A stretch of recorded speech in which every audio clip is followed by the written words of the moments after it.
ஸ்ரீ குருப்பியோ நமக. குருவே சரணம்.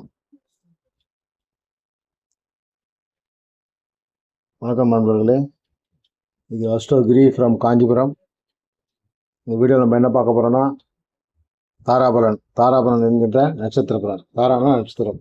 இது எதுக்கு அந்த நட்சத்திர பலன் நம்ம பார்க்குறோன்னா, நம்ம பிறந்த ஜென்ம நட்சத்திரம் தான் நம்மளை இருக்கிறதா ஜோதிட சாஸ்திரங்கள் கூறுது. நாம் பிறந்த ஜென்ம நட்சத்திரம் இன்றைய நாளோட நட்சத்திரத்துக்கு எத்தனாவது நட்சத்திரமாக வருது, அதன் மூலமாக நம்மளுக்கு எந்த மாதிரி பலன்கள் ஏற்பட போகுது, சுப பலனா அசுப பலனா, அதை நம்ம எப்படி எதிர்கொள்ள போகிறோம் அப்படின்றத பற்றி தான் இந்த வீடியோவில் நம்ம தெரிஞ்சுக்க போகிறோம். தெரிஞ்சுக்கிட்டு தினசரி நம்ம லைஃப்பில் நடக்கக்கூடிய விஷயங்களை நம்மளுக்கு சாதகமாக மாற்றிக்க போகிறோம். அது ஒரு 3 மாதம் என்ன ஃபாலோ பண்ணிங்கன்னா அது ஈஸியாக உங்களுக்கு நடக்கும். இப்போ வீடியோக்குள்ளே போகலாம். இன்றைக்கு பார்த்தீங்கன்னா பராபர வருடம். இன்றைய நாள் வந்து பார்த்தீங்கன்னா பராபர வருடம் ஆனி மாதம் 14ஆம் தேதி சனிக்கிழமை, ஆங்கில தேதி 27/6/2026. இந்த நாளோட நட்சத்திர பலன் தான் நம்ம பார்க்க போகிறோம். இன்றைய நட்சத்திரம் வந்து அனுஷம்னு பார்க்கும்போது ஜென்மதாரைன்னு பார்த்தா பூசம், அனுஷம், உத்திரட்டாதி. இந்த 3 நட்சத்திரம் ஜென்மதாரைகள். இதில் என்னென்ன செய்யலாம்னா, கோயிலுக்கு போகலாம், பரிகார பூஜை செய்யலாம், அன்னதானம் பண்ணலாம், சொத்து வாங்கலாம், பத்திரப்பதிவு செய்யலாம், முதல்ல பதிவு ஏற்றுக்கிறது பண்ணலாம். செய்யக்கூடாதுன்னு பார்த்தீங்கன்னா திருமணம், காது குத்து, சீமந்தம், முடி இருக்குதல், முதல்ல மருந்து சாப்பிட்றது, அறுவை சிகிச்சை பண்ணிக்கிறது, சீப்புருஷ சக்தி, எண்ணெய் ஸ்தானம், முடி வெட்டிக்கிறது, இதெல்லாம் ஷேவிங் பண்ணிக்கிறது, இதெல்லாம் பண்ணக்கூடாது. அடுத்தது பார்த்தீங்கன்னா சம்பத்துதாரன்னு பார்க்கும்போது புனர்பூசம், விசாகம், போராட்டாதி. இந்த 3 நட்சத்திரக்கும் சம்பத்துதாரனா பொருள் வரவு, காரிய சித்தி, சுபகாரியம் தொடர்பான அனைத்து செயலும் மேற்கொள்ளலாம், புதிய முயற்சிகள் கைகூடும், வீடு மனை வாங்கலாம், பேங்க்ல அக்கௌண்ட் ஓப்பன் பண்ணலாம், ஷேர் மார்க்கெட்டில் முதலீடு செய்யலாம், பணம் சார்ந்த அனைத்து விஷயமும் செய்யலாம், செல்லும் பெருகும், பொருள் வரவு உண்டாகும், தொழில் சம்பந்தமாக வெளியூர் வெளிநாடு போகிறது, புதிய தொழில் தொடங்குறது, இதெல்லாம் பண்ணலாம். அடுத்தது பார்த்தீங்கன்னா விபத்துதாரின்னு பார்க்கும்போது திருவாதிரை, சுவாதி, சாதியம். இந்த 3 நட்சத்திரக்கும் விபத்துதாரின்னு பார்க்கும்போது கோபத்தால் காரிய இழப்பு, வாய்ப்புகளை தவற வர்றது, மனக்குழப்பம், வீண் அலைச்சல், திருட்டு பயம், பொருள் விரயம், எதிர்பாராத விபத்து, இதெல்லாம் ஏற்படக்கூடிய வாய்ப்பு இருக்குது. அப்போ இதில் வந்து அனைத்து சுபகாரியங்கள் தவிர்க்கணும். செய்யக்கூடாதுன்னு பார்த்தீங்கன்னா புதிய வாகனங்கள் வாங்கக்கூடாது, இரவு நேர பயணம் மேற்கொள்ளக்கூடாது, அதிவேகமாக வாகனங்களை இயக்கக்கூடாது. தினசரி வேலைகளில் பாதுகாப்போடும் முன்னெச்சரிக்கையோடவும் அணுகணும். அடுத்தது பார்த்தீங்கன்னா சேமதாரின்னு பார்க்கும்போது மிருகசீரிஷம், சித்திரை, அவிட்டம். இந்த 3 நட்சத்திரக்கும் சேமதாரி பார்த்து ஆரோக்கியம் மற்றும் மகிழ்ச்சியான நாள். இதில் என்ன பண்ணலாம்னா, வீடு வாங்கலாம், வாகனம் வாங்கலாம், ஆபரணங்கள் வாங்கலாம், வாங்கிய கடனை திருப்பி செலுத்தலாம். நீண்ட நாள் நோய் இருப்பவங்க வந்து மருந்து எடுத்துக்கினா அந்த நோய் குணமாயிடும். பாதியில் நின்ற கட்டிட பணிகளை செஞ்சால் நம்ம வந்து அது நல்லபடியாக முடிஞ்சிடும். அடுத்தது பார்த்தீங்கன்னா பிரத்யேகதாரின்னு பார்க்கும்போது ரோகிணி, அஸ்தம், திருவோணம். இந்த 3 நட்சத்திரத்துக்கு பிரத்யேகதாரி சிக்கல்கள், கவனச்சர்கள், வீண் அலைச்சல், மனத்தடுமாற்றம், முடிவெடுப்பது சிக்கல், காரிய தடை, இதெல்லாம் உருவாகும். இப்போ இதில் வந்து அனைத்து சுபகாரியங்களை தவிர்க்கணும். இதில் வந்து தியானம் பண்ணலாம், யோகா கற்றுக்கலாம். இதில் வந்து பண்ணக்கூடாது பார்த்தீங்கன்னா பணம் கொடுக்கல் வாங்கல் பண்ணக்கூடாது, தொழில் ஆரம்பிக்கக்கூடாது, நிலம் வாங்கக்கூடாது, வீடு மனைகள் அதெல்லாம் வாங்கக்கூடாது. இதில் வந்து தினசரி வேலைகளை மட்டும் ரொம்ப முன்னெச்சரிக்கையோடு அணுகி நம்ம பிரச்சனைலேருந்து நம்ம தற்காத்துக்கணும். அடுத்தது பார்த்தீங்கன்னா சாதகதாரின்னு பார்க்கும்போது கார்த்திகை, உத்திரம், உத்திராடம். இந்த 3 நட்சத்திரக்கும் சாதகதாரினா எண்ணங்கள் ஈடேறுதல், முயற்சிகள் பலிதமாதல், மற்ற செயல்களுக்கு சாதகமான வாய்ப்பு இருப்பது, பூமி சம்பந்தமான விஷயங்கள், அரசு வேலைக்கு மனு போடுறது, தேர்வு போட்டியில் கலந்துக்கிறது, ஒரு கேஸ் போடுறதுனா அதில் போட்டால் வெற்றி ஆகும். அதுமாரி மருத்துவமனையில் சேர்ந்து சிகிச்சை எடுத்துக்கணும்னா இந்த தாரையில் சேர்ந்தோம்னா நல்லபடியாக நம்ம தெய்வ அனுகூலம் ஏற்பட்டு நம்ம வீடு வந்து சேரலாம்.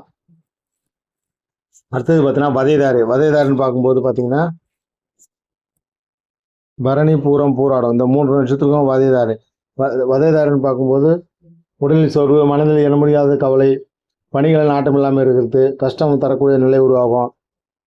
இதில் வந்து பண்ணக்கூடாது பார்த்தீங்கன்னா கடன் வாங்கக்கூடாது, கொடுக்கக்கூடாது, மருத்துவ பரிசோதனை செஞ்சுக்கக்கூடாது, வீண் வம்பு வழக்கு வர்றதுக்கு வாய்ப்பு இருக்குது. அதனால் யாரு கூட வீண் வாக்குவாதம் பண்ணக்கூடாது, திடீர் வெளியூர் பயணம், தொழில் சம்பந்தமாக பயணம், அனைத்து சுபகாரியங்களும் அதில் தவிர்க்கணும்.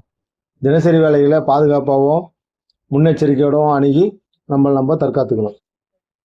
அடுத்தது பார்த்தீங்கன்னா மைத்திரதாரி. மைத்திரதாரின்னு பார்க்கும்போது அஸ்வினி மகம் மூலம் இந்த 3 நட்சத்திரத்துக்கும் மைத்திரதாரி. மைத்திரதாரின்னு பார்க்கும்போது தெய்வ காரியங்கள் செய்தல், புதிய முயற்சி செய்தல், புதிய செயல்கள் செய்யலாம். புதிய செயல்கள்லாம் வந்து மெயினான சுபகாரியங்களை அதை தவிர்ப்பாங்க. அது எதுக்காகனா இது நம்ம ஜென்ம நட்சத்திரத்துக்கு 8வது நட்சத்திரம். 8வது நட்சத்திரம்னா சந்திராஷ்டம நட்சத்திரம்னு சொல்லுவாங்க. சந்திராஷ்டம நட்சத்திரம்னும் போது 8ல் வந்து சந்திரன் மறைஞ்சிடுவார். அப்போ வந்து சந்திரன் தான் மனோகாரகன். மனோகாரகன்னா நம்மளை வந்து நம்ம மனதை இயக்க விடுறாரு, எண்ணங்களை உருவாக்கக்கூடியவர். அப்போது மனநிலை வந்து நம்ம வந்து ஒரு நிலையாக இருக்காது. ஒரு செகண்டுக்கு ஒரு வார்த்தை பேசுவோம், மாற்றுவோம், அது மாதிரிலாம் இருக்கும். மனநிலை ஸ்டாண்டர்டாக இருக்காது. அதனால் இதில் சுபகாரியங்களை செய்ய மாட்டாங்க. சுபகாரியம் தொடர்பான வேலைலாம் செய்வாங்க. திருமணம், காது குத்து, சீமந்தம், நிச்சயதார்த்தம், இது சம்மந்தமான புடவை எடுக்கிறது, நகை வாங்கிறது, மண்டபம் புக் பண்ணுறது, சமையல்காருக்கு புக் பண்ணுறது, ஐயர் புக் பண்ணுறது, மேலதாளம் புக் பண்ணுறது, இந்த டெக்கரேஷன் இதெல்லாம் புக் பண்ணுறது, அது மாதிரி விஷயங்கள்லாம் வந்து இதில் பண்ணலாம். நகை எடுக்கலாம், அதெல்லாம் பண்ணலாம். ஆனால் மெயினான சுபகாரியங்கள் இதில் தவிர்க்கணும். ஏன்னா சந்திராஷ்டமம் வச்சிடும் இல்லையா, அதனால் மனக்குழப்பத்தோடு இருப்போம். அதுதான். அடுத்தது பார்த்தீங்கன்னா பரம மைத்திரதாரி. பரம மைத்திரதாரின்னு பார்க்கும்போது ஆயில்யம், கேட்டை, ரேவதி இந்த 3 நட்சத்திரத்துக்கும் பரம மைத்திரதாரி. பரம மைத்திரதாரின்னு சொல்லும்போது அனைத்து சுபகாரியங்களுக்கும் உகந்தது. இதில் என்ன பண்ணலாம்? வீடு வாங்கலாம், நிலப்பத்திரிகை பண்ணலாம், அறுவை சிகிச்சை பண்ணிக்கலாம், முதல்ல ஒரு நோய்க்கு மருந்து எடுத்துக்கலாம், அந்த நோய் குணமாயிடும். சொத்து சம்மந்தமாக பேச்சுவார்த்தை மேற்கொள்ளலாம். திருமணம், காது குத்து, நிச்சயதார்த்தம், மொட்டை அடித்தல், குலதெய்வ வேண்டுதல், பரிகார பூஜைகள், தொழில் சம்மந்தமாக வெளியூர் வெளிநாடு பயணம், ஆன்மீக பயணங்கள், மகான்கள் தரிசனம், திருமணத்துக்கு நகை புடவை வாங்கிறது, தொழில் வியாபார ரீதியாக புதிய முயற்சிகள் எடுக்கிறது, தொழிலை விரிவாக்கம் பண்ணுறது, தொழிலுக்காக பொருட்களை கொள்முதல் பண்ணுறது, ஒரு தொழில் சம்மந்தமாக ஒரு படிப்பு கற்றுக்கிறது, ஒரு தொழிலை கற்றுக்கிறது, அது மாதிரி விஷயங்கள்லாம் பண்ணலாம். இது ஏன் இந்த வீடியோ இவ்வளோ இதுவாக போகிறேன்னா, யூடியூப்பில் வந்து 10 நிமிஷத்துக்கு மேலே போனால் அக்செப்ட் பண்ண மாட்டேங்குது, வீடியோ லோட் ஆக மாட்டேது. அதனால் வந்து சுருக்கமாக இந்த பலன் சொல்கிறேன். இது வந்து இதில் டவுட் இருந்தால் கமெண்ட் பண்ணுங்கள். உங்களுக்கு ஜாதகத்தில் டவுட் இருந்தாலும் கமெண்ட் பண்ணுங்கள். நான் எல்லா ஜாதகத்துக்கும் ரிப்ளை பண்ணுறேன். என் யூடியூப்பில் இருக்க கமெண்ட்ஸ்லையோ இல்லை ஃபோன் நம்பர் கூட தரேன், அதில் வாட்ஸ்அப்பில் கூட அனுப்புங்க. உங்கள் டேட் ஆஃப் பர்த்து, பிறந்த நேரம், பிறந்த டைமு, பிறந்த ஊர், இது 3த்தையும் அமிச்சிங்கன்னா உங்களுடைய கேள்விகளுக்கு பதிலளிக்கப்படும். இது வந்து நிறைய பேருக்கு போய் சேரணும், நிறைய நன்மைகள் உண்டாகணும், மற்றவங்களுக்கும் கஷ்டப்படுறவங்களுக்கு ஒரு வந்து வழிகாட்டியாக நம்ம இருக்கணும். இதுதான் என்னோடய நோக்கம். அதனால் எனக்கு தெரிஞ்ச விஷயத்த, நான் கற்றுக்கிட்ட விஷயத்த என் வாழ்க்கையில் யூஸ் பண்ணி அது உண்மைதானான்னு கன்ஃபார்ம் பண்ணிவிட்டு இதை உங்களுக்கு யூடியூப் மூலமாக கொடுக்குறேன். இதை பயன்படுத்திக்கோங்க, மற்றவங்களுக்கும் கொடுங்க. சப்ஸ்கிரைப் பண்ணுங்கள், ஷேர் பண்ணுங்கள். நன்றி, வணக்கம். வாழ்க வையகம், வாழ்க வளமுடன்.